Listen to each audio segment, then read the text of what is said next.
Hello, my friends, and welcome back to Extracurricular Activities. On the last episode, we restarted the Herald route, as we will be doing for all of the characters. It's a fucking retcon, y'all. I know it's tough, but it's what we gotta do. So, let's just start in with day 2. I feel like I haven't slept enough since I was up late writing that paper. Guess I really need to get going so I'm not late to class. Oh my god, look at that outside. It doesn't look like RuneScape anymore. It actually looks like a university. I love it. Oh my god. Oh my god, it looks so good. This is like one of the best looking visual novels now. Like, holy shit, dude. Now they just have to update that fucking title screen. Oh, Jesus. I can't believe the bus decided to run late today. I believe I made this joke in the original episode too, but buses don't decide that shit. That just happens. Coach Grifter is my teacher for this class, so I'm sure he'll understand. I better hurry regardless. And the classroom, we've seen this one. The classroom's empty. Where is everyone? Ah, there you are, Thomas. You're a bit late to class, aren't you? Oh, I'm sorry, Coach. My bus ran late today, so it put me behind. Wasn't anyone else here? I just had everyone turn in their papers for today. It gave me time to start reading through them. Now, but also, if you'll notice, usually when Coach was in the classroom, he wasn't wearing his tennis get-up. I have a feeling that will be adjusted in further additions to the Coach Grifter sprites. So don't enjoy it while it lasts is basically my message here, because that will be changing. I'd be willing to bet. Since you're here, I guess I'll let you go ahead and turn yours in too. Maybe I won't dock you for being late. You could dock me for sure. I hope he's not joking about that. Don't worry, I'm just joshing. I know you can't help it with your bus that your bus was late, so I'll cut you some slack. Yeah, new art, huh? Isn't it great? Thanks, Coach. I guess I have some time to burn now before my next class. Doesn't start for a couple hours. If you like, you could always keep me company while I read reports. I always come across some hilarious things in these papers. Real professional of you, Coach. But it doesn't seem like a bad idea. What should I do? Hang with the coach, look furthest, hang with the coach. I know that choice. That doesn't seem like a bad idea. I could study for my next class in here since it's so quiet. Yeah, it's pretty quiet in here when class isn't in session, so feel free to stay as long as you need. He seems pretty happy that I'm going to be in here, but I guess it's always nice to have some company around. I know I like having someone around, even if we aren't interacting. Not to mention, he looks really sharp today. He will when the update for the sprites comes. Maybe I can help you with your work too, if you need it, that is. Feel free to ask me anything, okay? Will do. It really is easier to concentrate when there is almost nobody else around me. I don't have things to distract me. The next class I'm going to is calculus, and I've been able to keep up with the lessons so far. Thankfully, Spencer is in that class with me, and I'm sure he would be able to help me out if I needed it. I've seen his scores and they are perfect. Despite how quiet it is in here, I can't focus on my work. I'm feeling pretty sleepy still because I stayed up later than I meant to. Coach keeps sighing while he reads over the papers. He's shaking his head while scrawling away with a red pen. We had to write an analysis of a book we read last week, and it wasn't that bad. It's easy to tell who reads the assignments and who doesn't. I hope you read it and didn't just try to read in the cliff notes. I read it. Of course I read it. It wasn't that long, so I really enjoyed it. You have good taste in literature. Of course I do. I didn't become an English teacher for the heck of it, you know. You know, I've written a book too, and I've even had it published. He looks so proud of himself, but I had no idea he had ever been published. He's never mentioned that before. Really? That's awesome, Coach. Maybe I should ask him more about it? Fuck yeah, ask about it. Ask the title. What's the book called? It's titled The Stone. I just had it published last month. What's it about? Well, it's a medieval fantasy book. Lots of magical things and such. I really enjoy that genre, so that drove me to write. Can I buy a copy? He appreciates the ability to, whatever. Can I buy a copy? What? You really want to buy a copy of it? Sure, I mean, it'll help you out, right? I'd like to do what I can to support you. The coach shuffles through his desk for a moment and pulls out the book he hands to you. Here, just take a copy of it. Oh, cool, thanks. How much do I owe you for it? You don't owe me anything, just take it. Are you sure? Yeah, it means a lot to me that you'd offer to pay for it, but if you would just spread the word about it. I have a book signing event coming up this weekend, so if you tell people about it, that would be payment enough. Sure, I can do that. I'll see about going to the event also and get my copy signed then. He tried to hide it, but you could clearly see how overjoyed he was when you said that. Alright, I'll sign it then. I'll hold you to it. I'll let you get back to work, though, and stop bothering you. After that conversation, I'm feeling a bit sleepy since I was up all night working on that paper. Maybe I should take a nap since Coach is back to reading his papers. Can't doze for long, though. And we're down, and... Hey, Thomas, wake up! Hey, wake up! Brr, brr, brr. There we go. You dozed off, and your next class should be starting soon. Already? Thanks for waking me up, Coach. I stayed up a little late working on that paper. That's what I get for putting it off to the last second. I'm sure you won't do the same thing for the next paper. Here, I got you some coffee to help wake you up. Better get a move on. Oh, thanks. I don't drink this stuff often, but I'm sure I could use the pick-me-up now. I'm gonna head to my class now. I'll see you tomorrow at practice. Thomas, I'll see you later. Feel free to swing by after your next class if you want, and I'll have your paper reviewed and graded.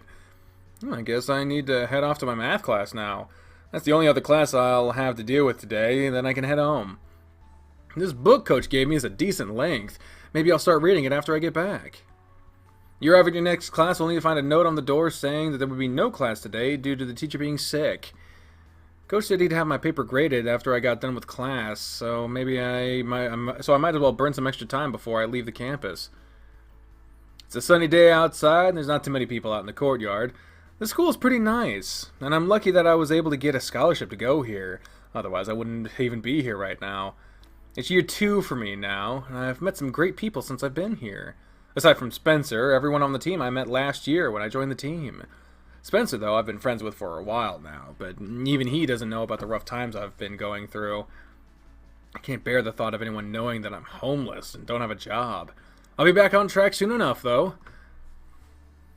I think it's been long enough now to see if Coach has finished grading my paper. Might as well stop by and get it before heading home. Thomas, you've returned, and here's your paper. You did a good job with this. Your paper was a little on the short side, but you really nailed the idea of the paper, so you got a pretty high score on it. It's better than what I can say for a large portion of the class. Keep up the good work. Thanks, Coach. I didn't expect to see this high of a grade. I was worried I didn't get the point across. You did just fine, so have confidence in your writing. Anyway, as much as I'd like to chat, I have a long ways to go before I'm done with reading these papers. Okay, then. I guess I'm gonna head home now. No current assignment, right? Not at the moment, so you have a break from my class for now. Now I'll see you at practice tomorrow. Be prepared for a heavy session tomorrow. Got it. See you tomorrow, then. Guess it's time to head home. It's a nice day out, so I think I'll just walk home instead of taking the bus. Looks like Maria and Richard are outside doing some landscaping. They've gotten a lot done since I left for school this morning. Welcome home, Thomas. What do you think of there's Richard? And he doesn't look near as grumpy as he usually acts. Jesus fuck. What do you think of the new gardens that we've added here? It looks nice. Always with the compliments. It looks really nice. It makes a great addition to the shelter. Doesn't it? I'm sure it'll lift the spirits of people here, and it'll give them something else to do. Gardening does wonders for stress, doesn't it, Richard? If you think so, it causes more stress if you ask me. Oh, come now, don't say that. Just wait until everything blooms. It'll look so lovely. And think of what that'll do for my allergies. I'm gonna be a teary-eyed, stuffy-nosed mess. Goodness, Richard, you'll be fine. You'll see. Richard always seemed irritated or angry, but I know how much he cares about the shelter and Maria. He's always trying to help her and keep the place in order. Well, I can't wait to see everything in bloom. I'm sure it's going to look beautiful. Well, Thomas, you're always free to add plants to it or change it up if you like. I'd like everyone to help with it to give it a unique look, but I know not everyone likes these kinds of things. I might add my own touch to it at some point. Wonderful! Feel free to add whatever kind of plant you like. Okay, Maria, I'm gonna head to my room now, so if you need anything, just let me know. Since I have nothing else to do, maybe I should read some of Coach's book. Yes, read the book! I think I'll go ahead and read some of the book I got from Coach. Let's see here, Chapter 1. Oh, Jesus, here we go again. Incompetent fool! Be careful with what you're mixing, otherwise you might just blow us all up! I'll never understand why they let you beast practice magic. There'd been a small puff of smoke and flames that erupted near the back of the classroom where a lupine morph was sitting, shrouded in his red robes. Yes, sir, I'm sorry, he mumbled back to the man in front of him. The text is really small, so I'm sorry. This was a school for magic, and the student in particular was having a rough time grasping some of the more basic concepts. He had barely scraped by on the entry exams, and his current scores were not going to keep him in the school for very long. The money he had spent so long saving up was going to be wasted if he did not pull his act together soon.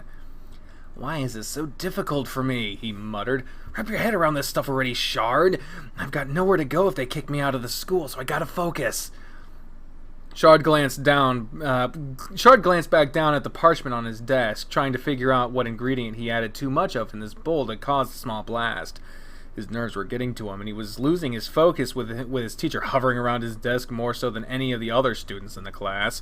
Of course, he was the only person in the room that was not a pure human, and he felt like the teacher had always looked down on him because of that. His breed was a half-human, half-wolf breed, known as a morph. He retained mostly human traits, such as speaking and walking upright, but his body was covered in fur. He had the head of a canine, and he had a tail. His race was born from magical experiments on humans decades ago, but many humans in the world scorned them all. Ah, I see where I went wrong now, he said. I read the runes wrong and added my ingredients together backwards, causing it to mix improperly. Very technical explanation. After a moment of throwing together a new batch of components into his bowl, he muttered an incantation to himself, and a bright puff of smoke floated up out of the bowl. Shard grinned when the smoke cleared, leaving a small red orb in the bottom of his dish. About time you got this one right, Shard, the old man scoffed as he walks away. With a heavy sigh, Shard picked up the orb between his fingers and held it up to his eyes, watching a swirling mist inside of it. He had created his first magic orb, and he could not have been happier at the time. Creating these orbs was one of the first big steps to becoming a true wielder of magic. The orbs were used in casting any of their spells without the need of regents?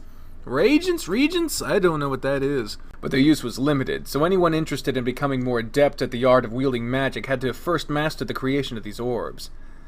So this was a fire orb, he said, awed at his own work.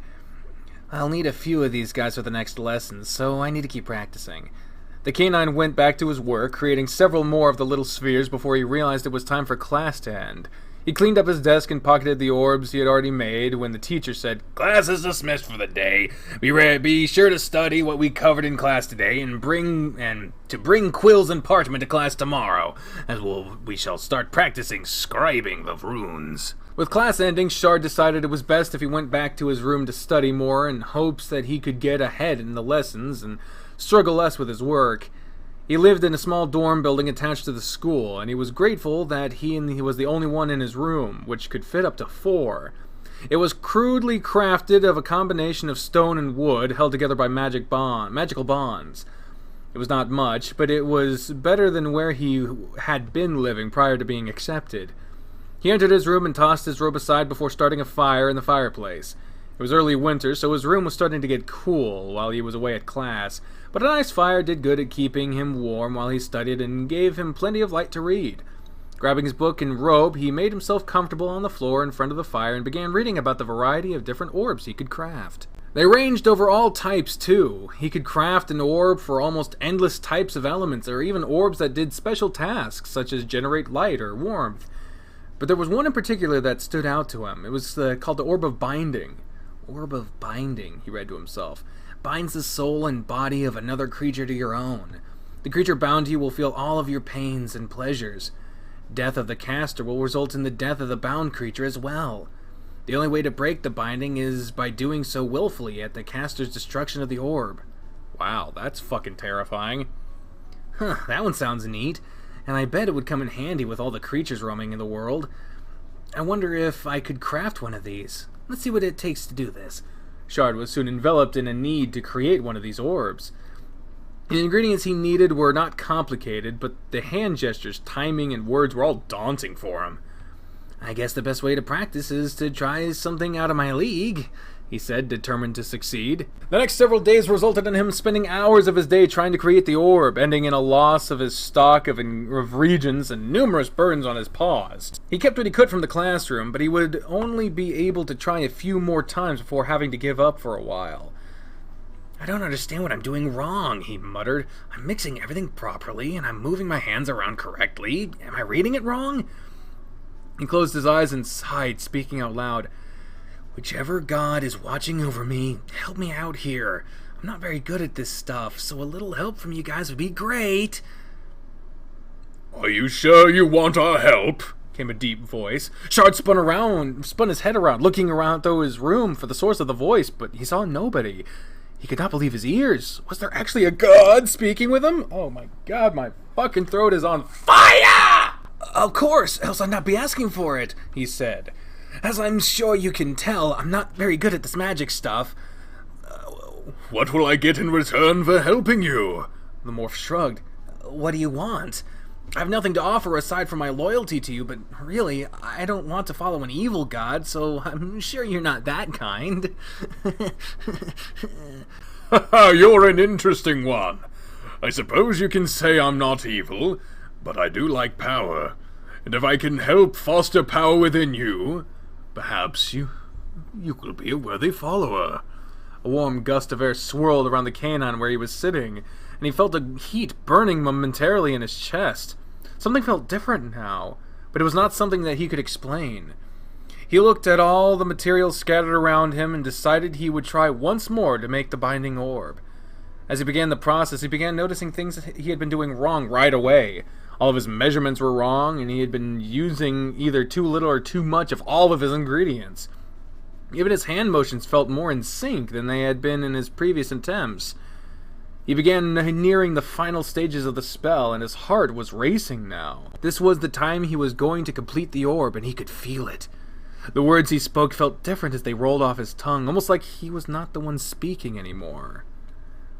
With the last words slipping out, a bright flash of light blinded him for a second, and as his vision returned, he was overjoyed to see a clear, mist-filled orb sitting before him. I did it! I made it! Thank you, whoever you are! Shard spoke, looking around his room again. Ah, so there is a chance you can do great things, said the voice again. Very well. I am Reinhurst, the god of strength and wisdom. Strength and wisdom? Yes, I govern over the two, and neither you possess. But I see possibilities coming to you in the future, and I'm curious to find out what you will do with it. Good luck, Shard, and do not disappoint me. I'll do my best, Reinhurst. You have my loyalty. Yeah, I want to fucking read more, goddammit. Shard overlooked the insult he received due to its credibility and vowed that he would do all he could to prove to the god he was not going to be a disappointment. He went back to his work and picked up the orb he had just made, rolling it around in his fingers while he examined it. Well, now that I've made you, what am I gonna do with you? He uttered. I got so caught up in making it that I never thought about using it. In all his excitement and need to create the orb, he had not thought about what he would do with it once he had succeeded. What's more was that a god had spoken with him. His head was buzzing with thoughts of what Reinhurst had meant about his future and his own strength. He had no faith in himself, and nobody else had ever given him much thought either. With what happened, he decided it would be best to keep it to himself and not divulge anything that transpired to anyone. He didn't think his teacher would believe him anyway. From that point, his days progressed on like normal, but his classes seemed to be progressing more smoothly for him. His lessons were not as difficult to comprehend, and his marks had improved tremendously. You've been doing surprisingly well lately, Shard, his teacher said, circling around the canine. Keep up the good work, and perhaps you'll actually make something of yourself. Something had changed within Shard since his interaction with Reinhurst, and he could only assume it was thanks to the god that he was doing so well lately. His confidence had boosted even, and the spells he had been working on in class was something more naturally, were happening more naturally with little error. Winter solstice was fast approaching, and during that time there would be a week's break from all classes, and he could use that time to study whatever magic he wanted. He was going to practice creating a heating orb to help keep his room warmer than it had been lately. The teacher dismissed his class for the last time before the break began, and he retreated to his room right away. During this time, there was going to be almost no students in the school and only a handful of teachers, so his work would be unimpeded. With his lack of supplies, his goal was to sneak back into the classroom and pilfer what he needed. Shard waited until the moon was high in the sky on the first night free from class. He decided that it would be the best time to head back due to everyone preparing for and leaving for home. With his cloak wrapped around his body and his face hidden away, he crept into the cold, snow-laden night to sneak in through the back door of the classroom. The door was never locked, meaning it would be the easiest way in and out without worrying about anyone seeing him walking around inside the school building after curfew. The night air was frosty, and the light snow powdered his cloak as he went sneaking through the darkness. He wore no shoes on his feet, unable to fit his odd-shaped paws into any he had been found in the past.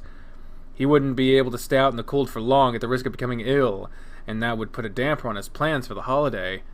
He neared his destination, but from off in the trees he heard a commotion and see flashes of light. With piqued curiosity, he moved silently through the snow to where the noise was coming from. The canine peeked around a tree and felt his chest tighten up instantly. Amidst the trees stood a creature with an eerie red glow with a clawed hand clasped around his teacher's throat. Several other bodies littered the snow around him, and Shard could hear him speaking. You mortals have had enough magic to last me quite some time. I appreciate that so much that I'll let you all live today. But that's not to say the cold won't kill you. It laughed. The beast was taller than Shard and had the facial features of a dragon with two horns protruding from the back of its head. It tossed the teacher aside, and suddenly its eyes were on Shard, locked with its own. More food for me! It roared and dashed towards the paralyzed morph. Yes, I want to read more, goddammit. I can't stop here, I have to find out more. In a matter of seconds, its hand was around Shard's throat, and he was hoisted off the ground, kicking and flailing about.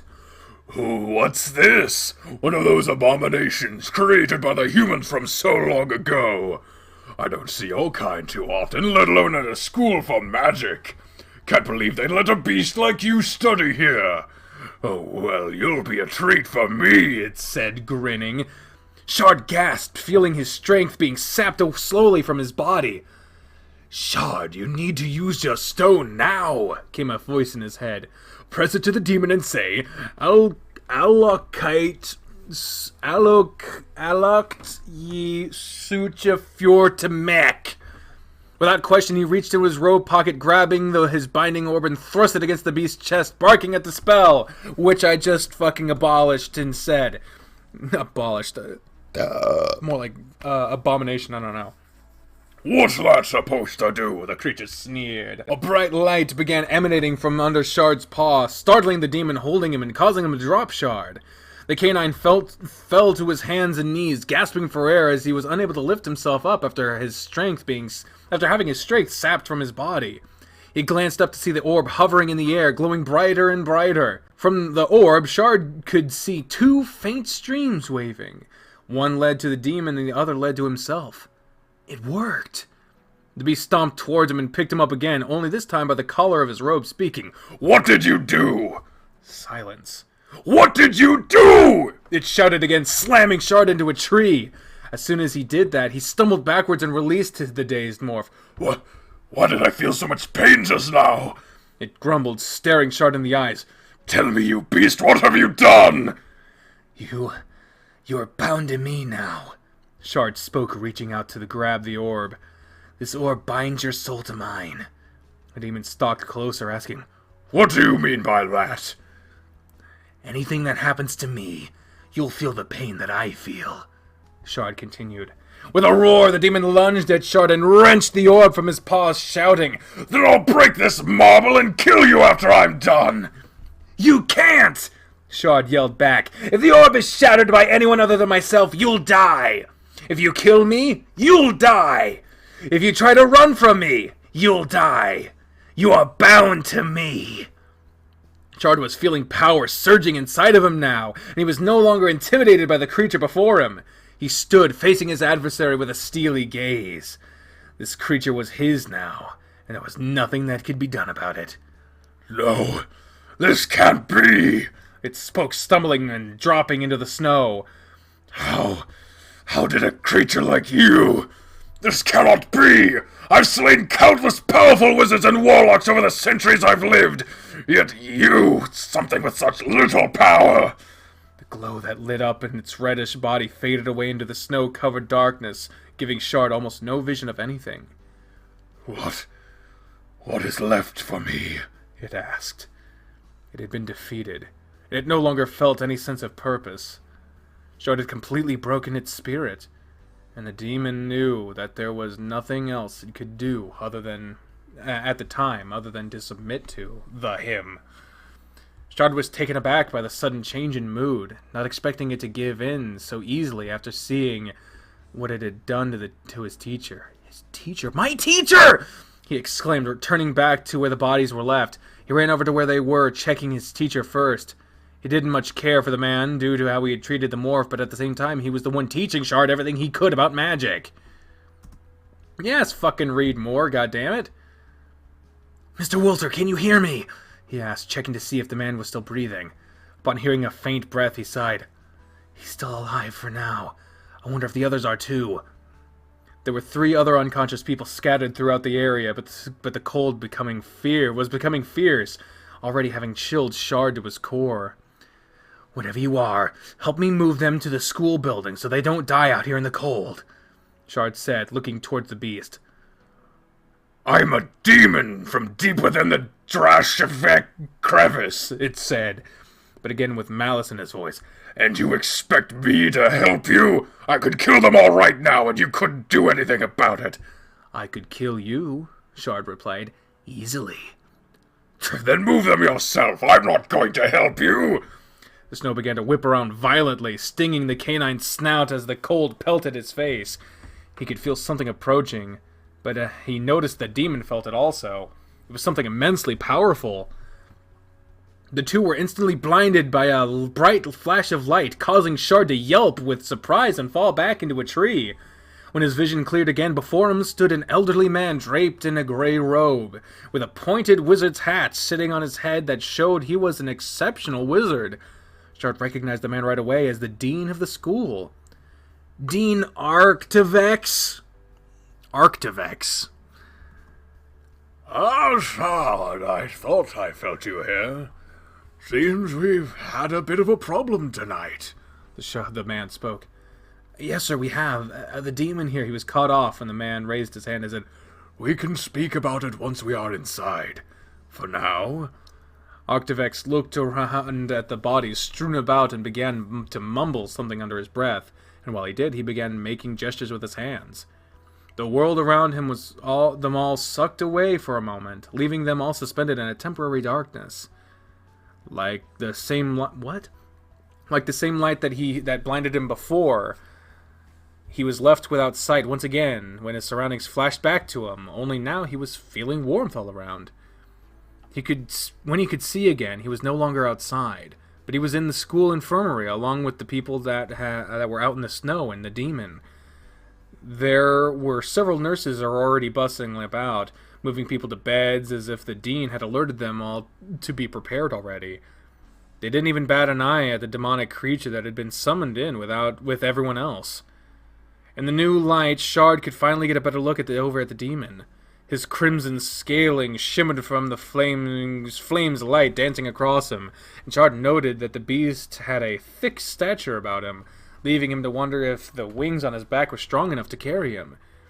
He stood off in a corner with his arms crossed and a cold gaze fixated on the dean. Now then, the man said to Shard, let us discuss what happened. Pardon me, Dean Arctivex. Arctivex, sorry. One woman said to him. What is it, miss? With hands on her hips, she said, Before you have your talk, let us tend to him to make sure he doesn't catch cold. His robes are wet, and we can't have him getting sick. Oh, of course. Do what you must, but be quick about it. This is an urgent matter, Shard. One that, once you are set free, meet me in my office down the hall. As requested, the nurses were quick at swapping out his wet robes for dry ones. On top of that, they made him drink a small vial of viscous fluid that heated up his insides. It was a remedy of sorts to keep away any illness he might have caught from the cold. Still, none of the nurses even acknowledged the demons sitting in the room, watching them all. He eyed them all, thinking to himself how delicate they all were and how he could easily break each one. But now he was tethered. He was tied to another creature, a morph no less, and with that, he could do nothing that he wanted without risk of his own life being snuffed out. When Shard exited the infirmary, he motioned for the demon to follow him, and once in the hall, he said, So tell me, demon, do you have a name? Bruxicho Zufrudulot, he spoke. Shard, try as he might, could not repeat what the demon said to him, garnering a snarl from the beast as he said, Humans call me Zazzle, the Magic Eater. Magic Eater? That's what you did to the others? Zazzle shoved Shard into a wall, looking devilishly at the morph while he spoke. It is, and it's what I was going to do to you, too. Once more, Shard was overtaken by the feeling of his body being drained of its strength.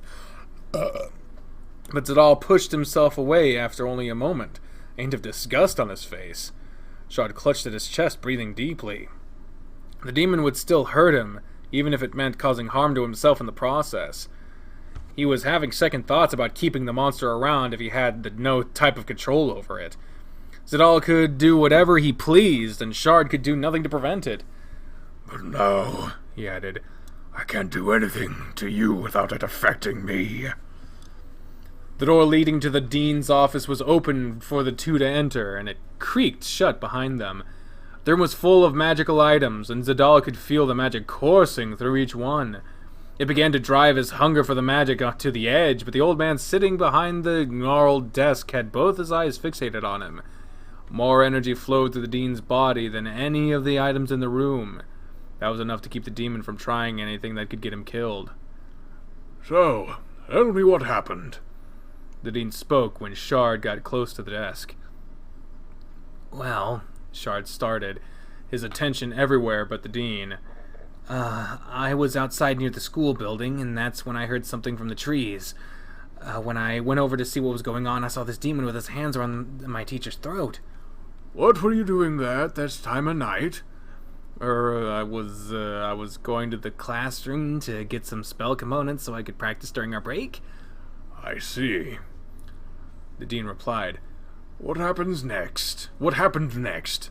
He saw me and came after me next, and when he grabbed me, that's when I used this. Shard revealed his binding orb and handed it over to the dean, who rolled it around in his hand momentarily before saying, You created this orb? Yes, sir, I did. And you were the one that cast the binding on this demon as well? I did. The dean stood and walked from behind the desk, eyeing both Shard and Zazzle when he spoke. Astounding. These orbs are no simple task to create. It takes years of practice to make one. And even then, there's no guarantee it's going to work when it's used. Yet here you have created one and used it. The gods must favor you. Maybe they do, Shard said. I felt a different power inside me when I made the stone, and ever since I've felt I've changed. So, Zazzle, how does it feel to have been bound by someone so new to the world of magic? Arctivex asked, looking at the demon. You know the demon's name? Shard questioned. Of course, he's been plaguing the land for some time, and I've encountered him a few times before. He's always used some trickery to get away from me, but to finally see him get captured by a soul binding, no less, is pleasing to me. The demon snarled. He's lucky, old man. Can't say anyone around him is going to be as lucky, though. He crossed his arms with a smug look on his face, confident that the words he spoke were true. The dean laughed, though. causing the look of confidence to wane and drift into a look of irritation once more. "What are you laughing about?" he asked. "Oh, what a fool you are," the old man said. "Shard, what all do you know about the binding orbs?" Let's see, he started. Any pain I feel, he feels, so he can't very well hurt me. I can end his life rather easily if I destroy the orb, or if anyone else destroys it, but it requires an immense amount of power for anyone else to break it. The only other thing I know is that he can't travel too far away from me, otherwise he'll lose strength, and if he gets too far away, he'll die. "All of those are correct, but there's more you can do." Octavex held his hand out to with the orb and hovered his other hand over it, moving his hand in a clockwise motion as he began chanting a spell. The red orb began to change colors, working from the bottom and moving towards the top as it changed to a cloudy yellow color. As this happened, Zazzle staggered on his feet and fell to the floor, unable to move his body as pain coursed through him. "What are you doing?" he roared. I can't move and my body is on fire!" The Dean changed his words, and the orb changed colors once more. This time, it shifted to a gray tone, and Zazzle stopped writhing around on the floor. In fact, he didn't move at all. He was unable to speak or move, petrified due to whatever the Dean had done. "You see," Octavex spoke, not stopping his hand motions, "you have more power over him than you thought. You can hurt him or paralyze him. If you want, you can even heal him. There are ways to control him. But tell me." Once more, the orb changed to yellow, causing the demon to start growling from pain again. He had never experienced such pain before, and he had never felt so helpless at the hands of a human. "Do you really want to keep this creature around? He's stolen a countless number of lives and cut short the careers of many prospective magic users. He consumes magical essences from anything that may possess him. This beast is evil, created from dark magic in the Darshevik crevice, hundreds of years ago. I could end his life right now and destroy your orb, but I am giving you that choice. You can destroy him now, or learn to control him." "A beast that was created," Shard mumbled. The morph looked down at the monster convulsing on the floor, still racked from the spell being cast on him. The Dean said he was created from magic, the same thing that led to creation of the morphs. He felt a twinge of sympathy for him. "I get to choose whether he lives or dies, then?" Shard asked. "Yes." "No matter my choice, will you respect it?" "Yes, Shard. I am bound to follow my word." The canine knelt in front of Zazzle, and he could sense fear from the demon. Never since he had been spawned had his life been teetering on the brink of being taken away from him so easily. "I'll let him live, then," he said. "Maybe he can be of use to me." "If that is what you'd like, then so be it," Dean Octavex said. "But if he steps out of line, I will not hesitate to end him. And I'll expect you to do the same. Is that understood?" "Yes, sir, I understand." Zazzle was granted control back over his body, and the orb was returned to its creator. The demon pushed itself off the ground, breathing heavily as it spoke. "You bastards! You can't keep me like this!" This currently loops to part 7. Damn! Oh, wait. Huh? Oh, yeah. So that's all we get to read of the book so far. That's all we get to read of the stone. I don't remember any of this shit, because I think in my original run I was like, I don't want to read this. So I'm glad I actually read it this time, and based on the fact that y'all were just listening, y'all weren't even talking to each other, it was really fucking, I was like, apparently y'all really liked it too, so that loops, so let's move on. I'll read some more later, I definitely will. And that's the end of the day. Oh, that's where the dirty dream happens. We will see that in the next episode. But until then, ladies and gentlemen, I've been the trained unprofessional. Speaking for the voice of my head, when I say until next time, fare thee well. Bye, everyone!